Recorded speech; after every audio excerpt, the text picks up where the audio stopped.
Muito bem, meus queridos, alcançamos a meta de 1.500 inscritos que eu coloquei no nosso último vídeo sobre o Watchmen e, como prometido, é momento de conversarmos sobre a controversa adaptação para o cinema de 2009 dirigida por Zack Snyder. Então, eu não me animo muito em ter que falar sobre o Zack Snyder. E o motivo é que até hoje, todos os haters que surgiram no meu canal tinham em comum apenas o fato de serem absolutamente tarados pelo Zack Snyder. É provavelmente o fandom de diretor mais insuportável da internet, mas o que mais dói em trazer ele à tona nesse vídeo não é nem a preocupação de terem fãs putinhos me enchendo, mas sim o fato de eu ter que, por um momento, defender o Snyder. E ficar do lado dos seus haters é uma experiência muito pior do que ter que confrontá-los. Mas eu gosto bastante do filme do Watchmen. Mas sabe, há um tempo atrás, gostar desse filme não era motivo de vergonha, como tem cada vez mais se tornado hoje. A parada é que, após um remake bastante aclamado de A Madrugada dos Mortos, e uma adaptação visualmente inovadora e hit nas bilheterias de 300, o Zack Snyder se tornou um dos nomes de maior destaque na indústria de blockbusters hollywoodianos. E assim nasceu o infame marketing em cima do seu nome, que o vendia como o visionário diretor Zack Snyder. Com essa pressão e áurea de vanguarda ao redor do seu nome, as pessoas começaram a enxergar a obra dele com um filtro de expectativa e interpretação que previamente não tinham. Sabe, aquilo que o John Lennon fez em várias de suas músicas, que era colocar coisas bobas de propósito para ver como os críticos e os fãs interpretariam como genial. Então, a gente tem essa noção de que se é um gênio que está fazendo a parada, algo de genial está implícito nas suas ideias. Então, quando David Lynch faz um curta-metragem de 20 minutos conversando com o macaco, nós nos perguntamos: mas o que significa isso? Seria uma referência ao futuro da humanidade e à falta de racionalização a respeito dos problemas da vida humana, enquanto na verdade os animais estão sofrendo de...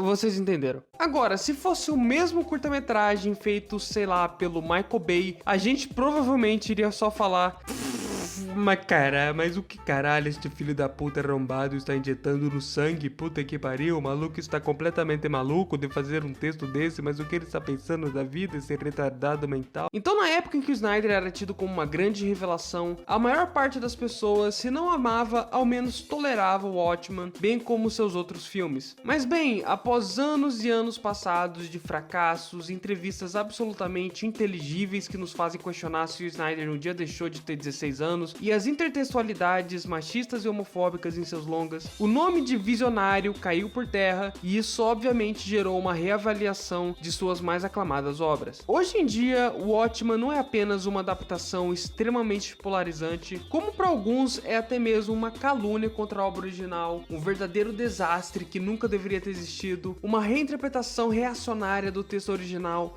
que tornou legítimas as interpretações preconceituosas em cima da obra e deve ser abominada por todos.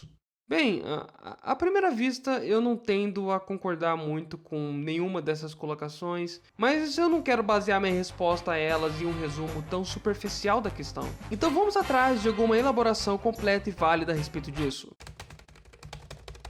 Vamos ver o que tem aqui. Aqui, esse parece interessante. O Watchmen de Zack Snyder ainda não abandonou a puberdade. Eu acho que isso é bem justo, eu acho que é aqui que eu vou construir o meu império. E para interpretar o texto, todos recebam, por favor, com uma salva de aplausos, o nosso coelhinho cinéfilo.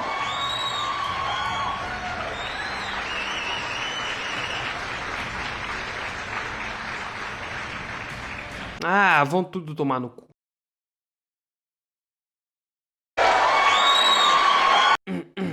Vamos lá, eu tô pronto. Nota do roteirista. Eu realmente fui atrás dos melhores textos descendo o cacete no filme, e esse me parece o mais completo e objetivo. Caso achem que ele não expõe corretamente as críticas ao filme, deixe sua sugestão no texto do vídeo, nos comentários que ele olhar.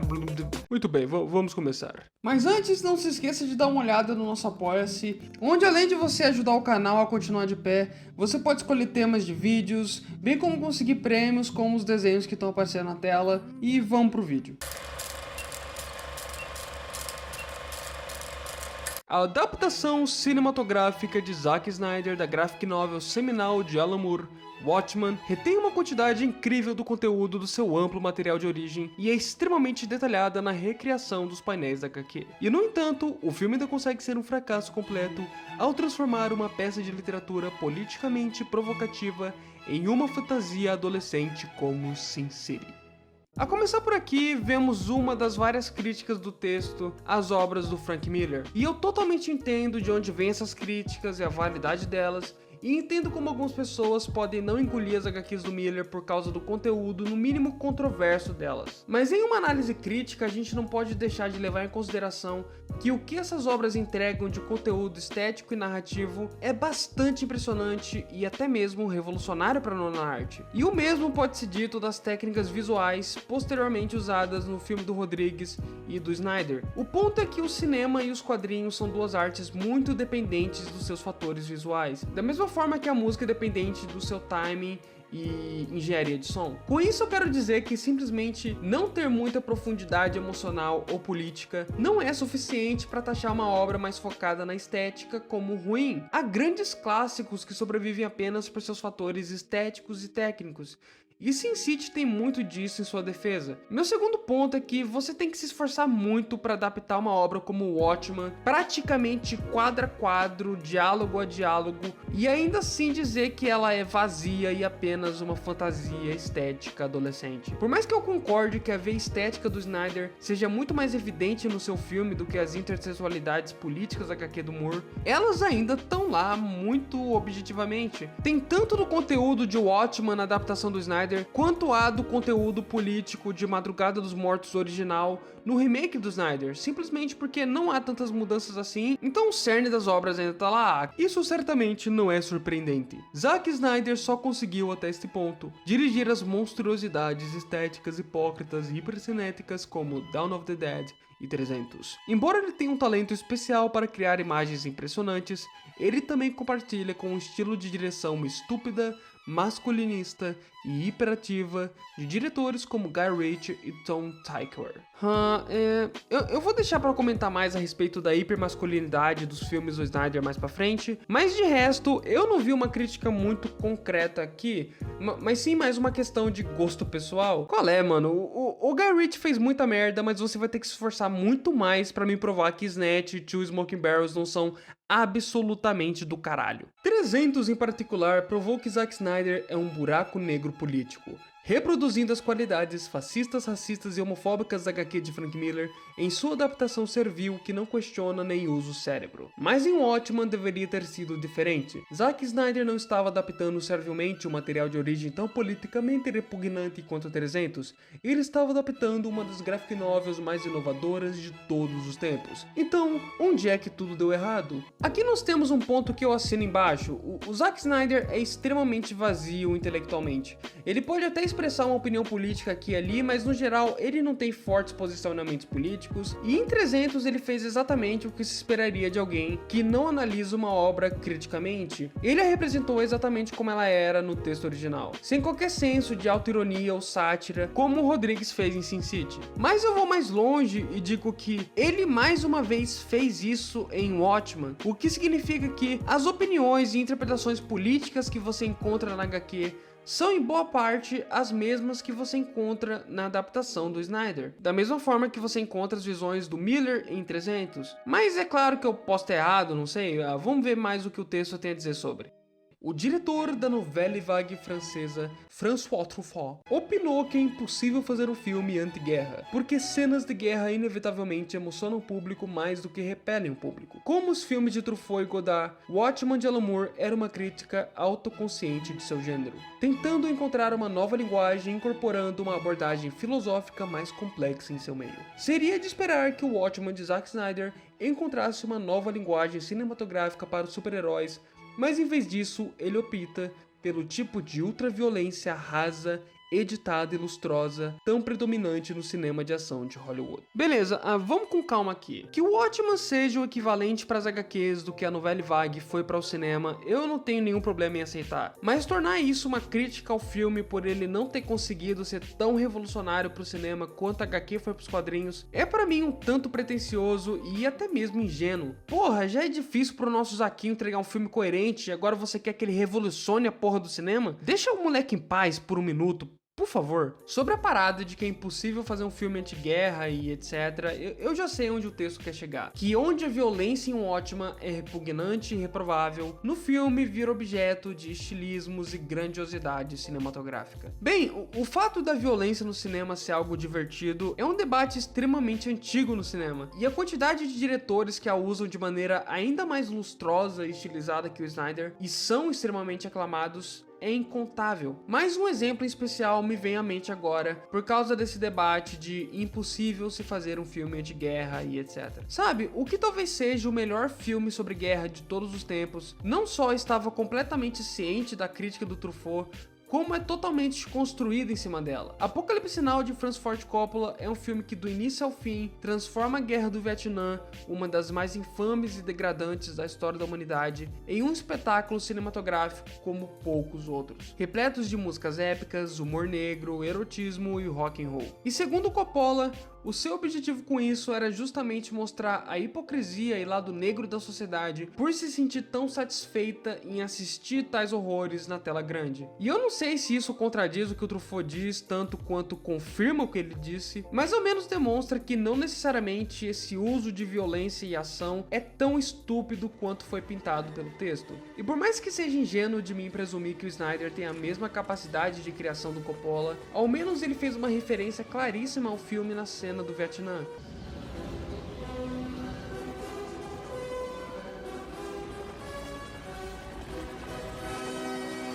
O que também foi uma forma sagaz de incluir a música Cavalgada das Valquírias no filme, sendo que ela cumpre um papel crucial nas entrelinhas da HQ. Então, well done Snyder, foi uma boa sacada.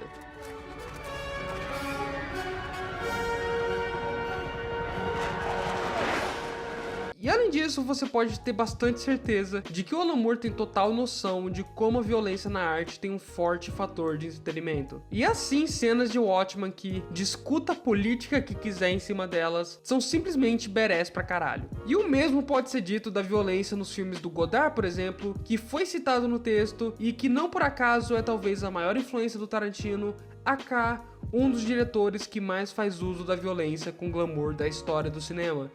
Então eu não concordo com praticamente nada do que foi dito aí. Why the need for so much gruesome graphic violence? Why not let us imagine Because it's so much fun, Chan. Get it? Sei o que alguns de vocês podem estar pensando, mas toda essa violência do filme já estava na HQ. Qual a diferença? Sim, eu tava pensando nisso mesmo. Qual a diferença, Sr. Coelho Cinéfilo? Eu só tô lendo, seu filho da puta. Tá bom, foi mal. A diferença entre um painel estático e uma imagem em movimento é que o primeiro convida mais contemplação do que o último. Nos quadrinhos, quando Rorschach quebra os dedos de um homem em um bar de Nova York para obter informações, o leitor fica olhando a imagem, registrando a dor no rosto da vítima e o medo nos olhos dos clientes do bar. Os filmes não permitem a mesma quantidade de reflexão. Uma câmera de filme transforma facilmente a violência de um ato moral questionável em um emocionante pedaço de entretenimento. Mas que?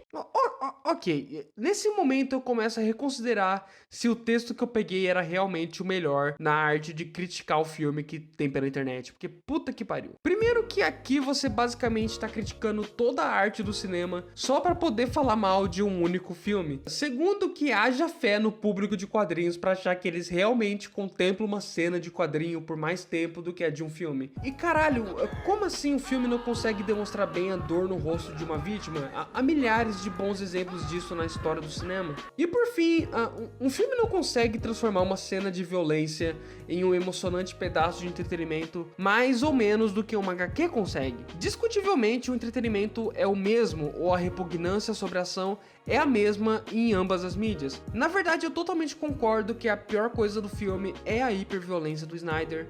Tipo, sério, qual é a necessidade de colocar essas nojeiras nas cenas de ação e as lutas onde todo mundo parece ter superpoderes? Mas eu também acho que, de certa forma, isso deixa a violência do filme ainda mais reprovável do que na HQ. Você não concordaria comigo que é muito mais angustiante assistir o estupro da Espectral em um filme do que ler na HQ? E o mesmo pode ser dito a respeito da cena da mulher grávida, por exemplo.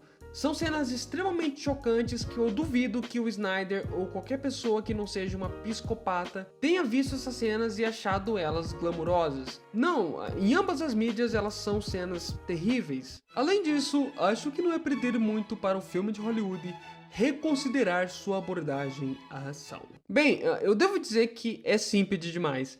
Você tem um filme de grande orçamento que teve permissão para adaptar fielmente uma das HQs mais complexas e distantes dos clichês de Hollywood de todos os tempos, mantendo em si um final pessimista, cenas pesadíssimas e um conteúdo bastante denso, em uma época onde a maioria das adaptações de quadrinhos produzidas eram verdadeiras atrocidades e estavam muito longe de permitir ideias mais inventivas como atualmente. E além disso tudo, você ainda quer que o filme seja tão relevante e revolucionário artisticamente quanto ao HQ? Eu entendo que realmente um uso mais realista da ação seria perfeito para uma adaptação de Watchmen, mas também acho que a abordagem visual do Snyder ajudou a criar uma atmosfera de imersividade para a história que ajuda a transmitir ao público do cinema a estética perfeccionista dos enquadramentos e narrativa do Gibbons. E de qualquer forma, a gente tem para comparar hoje em dia a série da HBO, que rendeu cenas tão estilizadas e absurdas de ação quanto o filme do Snyder. Mas mesmo assim, isso foi relevado pela maioria das pessoas, então eu acho que a gente tem que começar a pegar menos pesado com os exageros da ação do filme, já que eles estão em praticamente todas as adaptações de quadrinhos que tá por aí, inclusive a adaptação da HBO. Mesmo que seja definitivamente uma falha do filme, não é suficiente para taxá-lo como uma adaptação execrável. A trilogia Bourne e a trilogia do Batman do Nolan são exemplos muito recentes de filmes de Hollywood adotando traços estilísticos como câmera na mão, edição staccato e coreografia aleatória de brigas a fim de dar algum peso realista à sua ação. É importante ressaltar que esses filmes ousaram questionar a moralidade das ações de seus protagonistas vigilantes. Em O Watchmen de Zack Snyder, Rorschach parece mais um idiota adorável do que o psicopata reacionário que ele claramente é na graphic novel. Pois é, isso tem que ser discutido de fato. Eu acho que a maioria das críticas ao filme em relação às suas possíveis interpretações neofascistas vem da retratação do personagem do Rorschach. Apesar de eu concordar que provavelmente o Snyder é do time que se identifica com ele e que o filme não deixa tão claro as posições políticas do personagem quanto o HQ deixa, eu não acho que o filme tenha sido mais responsável pela identificação das pessoas com o personagem quanto a própria HQ foi. Na realidade, eu diria que, se o filme não deixou tão claro a hipocrisia do personagem quanto deveria, ao menos toda a estética lúgubre das cenas em que ele está presente, a violência ainda mais chocante e exacerbada do Snyder e a performance sombria e asquerosa do Jack Earle Haley pro personagem, conseguiu ao menos equilibrar o filme com a HQ, no sentido de ser ou não um personagem convidativo ao público. Eu não acho que seja tão fácil olhar uma cena do Rorschach nesse filme e pensar: caramba, eu quero ser como esse cara. Eu acho que a polarização dos fãs do filme que se identificam ou não com o personagem é bastante equivalente a essa mesma polarização no mundo das HQs. Se houvesse uma cena do filme que colocasse uma música melodramática de fundo enquanto o Rorschach chora suas mágoas a respeito do que o levou a se tornar quem ele se tornou, como discutivelmente você pode encontrar no filme do Coringa, ou que colocasse uma música patriótica ou excitante nas cenas em que ele mata um monte de criminosos, como uma porrada de filme de ação oitentista faz, eu entenderia a crítica, mas o filme mantém uma distância emocional entre o público e a sordidez do Rorschach bastante clara. Se o filme influenciou pessoas a serem ou pensarem como Rorschach, isso não torna o Snyder mais culpado por elas do que o Scorsese é pelos ataques influenciados pelo Taxi Driver, ou que o Alan Moore é pelos fãs da HQ que já eram influenciados pelo Rorschach muito antes do filme existir. Há muitas falhas no filme. Os diálogos expositivos, a atuação de papelão, as escolhas musicais duvidosas, mas a coisa mais ampla e mais condenatória que posso dizer sobre Watchmen é que, embora quase tudo na graphic novel chegue à versão cinematográfica, Zack Snyder roubou Watchmen de qualquer profundidade. Sob o toque de Zack Snyder, a violência se torna ação. O sexo se torna pornografia. Os traumas de infância se tornam histórias de origem. Emoções complexas se transformam em devaneios. A destruição global se transforma em decoração e a humanidade se classifica entre heróis e vilões. Watchmen, de Alan Moore, era um apelo para que os quadrinhos crescessem. A versão fácil do filme de Zack Snyder puxou a ação hollywoodiana de volta à puberdade.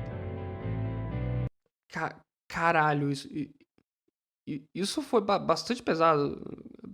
Parabéns pela interpretação, Coelhinho Cinéfilo. Obrigado.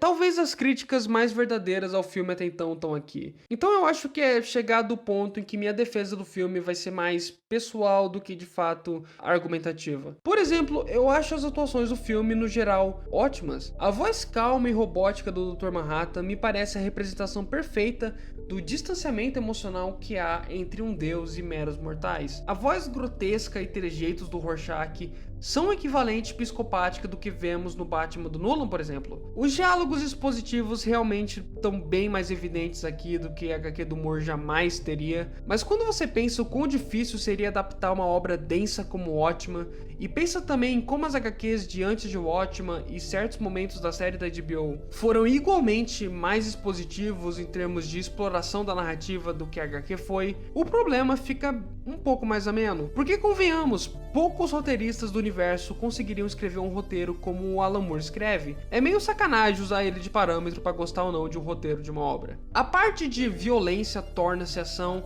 eu creio já ter comentado sobre, e de certa forma é bem próximo da ideia que ele cita de sexo torna-se pornografia. De fato, a cena de sexo do filme é bem mais erótica e fetichista do que a HQ do Moore, e é o que se pode esperar de um filme do Snyder. Mas seria difícil pedir que um filme de alto orçamento como esse fizesse um retrato realista de relações sexuais de filmes independentes como Anomalisa. E não é como se erotismo seja por si só algo execrável. O próprio Alan Moore fez inúmeras obras com apelação ao gênero, em especial Lost Girls, que é totalmente um quadrinho erótico, e críticas à parte, é um gênero bastante consagrado tanto nos quadrinhos quanto no cinema. Outra crítica clássica à cena é o uso meio brega de Hallelujah do Leonard Cohen de fundo, mas eu, como um grande fã do Cohen, vou ter que defender o uso da música. As composições do Cohen são extremamente conhecidas tanto por seu conteúdo sexual e que explora as relações amorosas humanas, quanto por sua abordagem à religiosidade e nossa relação espiritual com Deus e a crença. Uma obra como Watchmen, repleta de discussões sobre os dois temas, a relação de Deus com a humanidade e a influência da sensação de poder no sexo, me parece estar perfeitamente ligada com a música e temas do Cohen. Sério, há trechos da música que se casariam perfeitamente com determinados capítulos do Watchmen. Além de que todo o arco sexual do Coruja e da Espectral na obra original está diretamente ligado ao fetichismo e erotismo, que é uma forma do Alan Moore discutir como o próprio imaginário coletivo humano se relaciona com as figuras de super-heróis, algo bastante consagrado na história humana desde sempre. Então eu não vejo nada de terrível ou deturpante sobre a abordagem do filme nesse tema. Eu até percebo esse problema em outros filmes do Snyder, mas nesse caso casou perfeitamente com a temática da história, e a gente tem que relevar quando um artista certa, mesmo que por acidente. Eu também não entendo o que se quer dizer com traumas da infância se tornam histórias de origem. Você meio que pode definir 90% dos super-heróis com essa frase. E eu não acho que o filme de forma alguma torne os traumas dos personagens mais agradáveis ou fúteis e heróicos do que na HQ. Pra mim isso já me parece forçar a barra pra achar defeitos no filme. A retratação da destruição global é realmente problemática no filme, bem como tudo que diz respeito ao final. Como já foi brilhantemente explorado no vídeo do John a respeito, que é tão bom que tira qualquer necessidade de eu discutir a respeito nesse vídeo. É um erro bem grave, mas eu não acho ele suficiente para tornar o filme uma péssima adaptação, porque agora eu chego aos meus argumentos finais a respeito do filme. O primeiro é que o filme cumpriu bem o seu objetivo. Com isso eu quero dizer que a maior parte dos fãs de cinema que não conheciam a HQ e que assistiram o filme entenderam muito bem as mensagens principais da obra. A desilusão com o sonho americano, os problemas nas relações de poder, a complexidade do tempo.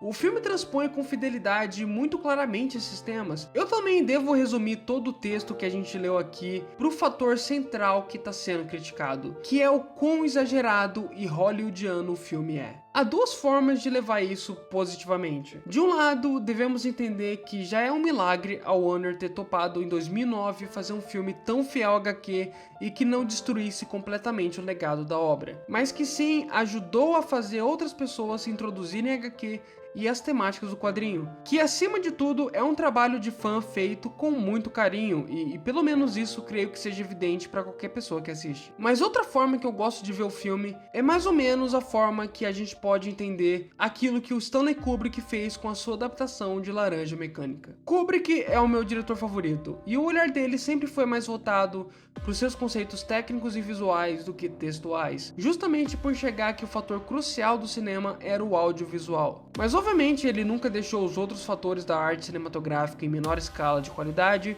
mas ainda assim, quando ele procurava um texto para adaptar, ele pensava mais nas possibilidades visuais e no seu impacto. Quando analisamos Laranja Mecânica, o texto do filme é no geral praticamente idêntico ao do livro do Anthony Burgess, mas a forma como ele o adaptou me lembra bastante o que o Watchmen fez. O filme é visualmente estilizado, espalhafatoso, extremamente erótico e excêntrico.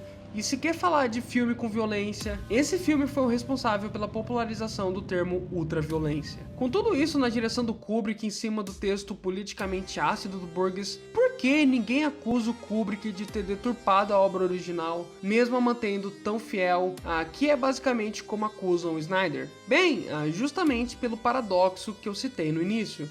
O Kubrick é um dos maiores gênios que o cinema já proporcionou. Logo, as suas decisões artísticas sempre são acompanhadas de seu peso e importância como grande, reconhecido e revolucionário artista que é. Então suas decisões de Laranja Mecânica, mesmo tendo reportadamente chegado a influenciar atos de violência na vida real, coisa que até onde se sabe o Rorschach do Snyder nunca fez, são levados mais como uma sátira política criativa e visualmente estonteante do que uma fetichização dos temas do Burgess. Já o Snyder, sendo um dos patinhos feios do cinema moderno, cada vez mais tem recebido apenas críticas negativas sobre tudo que fez na carreira, porque obviamente não enxergamos nele a genialidade interpretativa de um Kubrick. Mas eu tenho que defender ele nessa. Mesmo que acidentalmente, artistas medíocres podem criar obras fantásticas. Pegue Donnie Darko do Richard Kelly, por exemplo. Eu não sou muito fã, mas é inegavelmente um bom filme que gera inúmeros fãs até hoje. Mas tirando ele, a filmografia desse diretor é uma atrocidade sem tamanho. O mesmo pode ser dito de diretores que discutivelmente têm pouquíssimos filmes bons em seu favor, como as irmãs Wachowski, o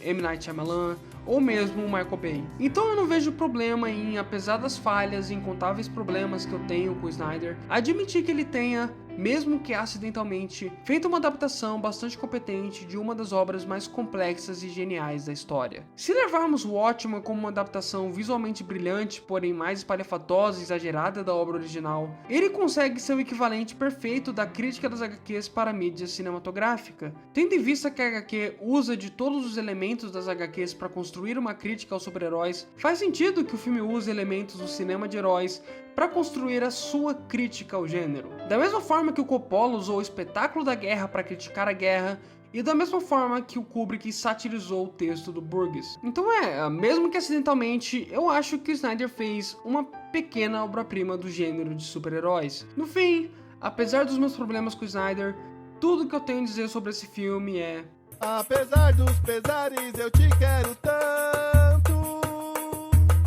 Apesar dos pesares, você é meu encanto.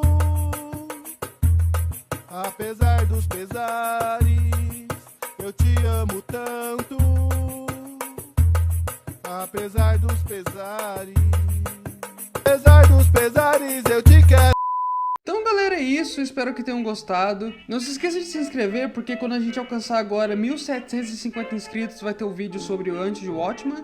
E depois, quando alcançarmos 2000 inscritos, a gente vai fazer uma discussão de qual foi a melhor continuação de Watchmen. E eu também queria perguntar pra vocês, no último dia 26 de fevereiro foi meu aniversário, então eu tava pensando ao longo desse mês fazer uma série de vídeos aqui no canal que vão ser top 10 das obras que mais mudaram minha vida, como top 10 filmes, top 10 HQs. Eu queria o feedback de vocês, porque eu não queria que o canal virasse um Watchmojo, mas eu tô com essa ideia pra comemorar meu aniversário, pra marcar meio que os 20 anos da minha vida, com essas listas especiais de indicações. Muito obrigado, galera, como sempre. Destaque especial para os nossos apoiadores. Até a próxima e valeu!